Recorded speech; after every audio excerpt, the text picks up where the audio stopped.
Ajian lelembut penjaga Gunung Gede. Rahasia gaib para penjaga langit Jawa Barat. Gunung Gede, bukan sekadar gunung. Di balik keindahan Gunung Gede yang menjulang megah di Jawa Barat, tersimpan rahasia kuno yang tidak banyak diketahui oleh pendaki maupun penduduk di sekitarnya. Gunung ini bukan sekadar gunung, ia adalah gerbang alam halus, tempat bersemayamnya para lelembut yang telah menjaga wilayah ini sejak zaman kerajaan Sunda kuno. Dan di tengah kisah yang terlupakan itu, tersimpan sebuah ilmu gaib yang sangat ditakuti bahkan oleh para dukun dan pemangku ilmu tua. Ajian lelembut.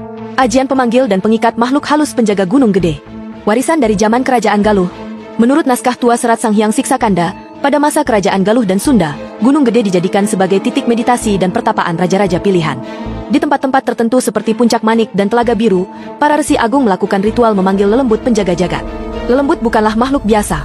Mereka adalah roh penjaga yang ditugaskan oleh alam sendiri, sebagian berwujud bayangan, sebagian menyerupai binatang, dan sebagian lagi tampil sebagai ksatria berwajah kabur. Raja-raja yang berhasil mengikat perjanjian gaib dengan mereka akan mendapat perlindungan tak kasat mata, kekuatan spiritual luar biasa, serta kendali atas cuaca dan medan tempur. Pertempuran gaib melawan pasukan asing. Legenda menyebutkan, saat penjajah VOC mulai menyusup ke wilayah Sunda, seorang raja kecil dari keturunan Pajajaran melakukan ritual terlarang di Gunung Gede. Ia memanggil ajian lelembut untuk melindungi wilayahnya dari invasi pasukan bersenjata. Malam itu, kabut turun begitu tebal hingga menelan seluruh hutan. Pohon-pohon menjerit, suara langkah kaki bergema tanpa wujud. Di pagi hari, seluruh pasukan asing yang hendak menyerbu desa hilang tanpa jejak. Yang tersisa hanya jejak sepatu yang berputar-putar dalam lingkaran aneh dan tanah yang terbakar membentuk simbol tak dikenal. Para tetua percaya, lelembut Gunung Gede telah turun dan menelan mereka ke dalam dimensi lain. Isi ajian lelembut, senjata, tapi berbahaya. Ajian ini bukanlah ilmu sembarangan. Menurut pewaris ilmu dari Gunung Gede, ada 3 unsur utama dalam ajian ini.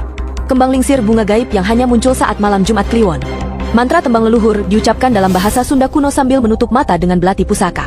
Persembahan darah kambing hitam bukan untuk memberi makan lelembut, tapi sebagai pengikat kesetiaan.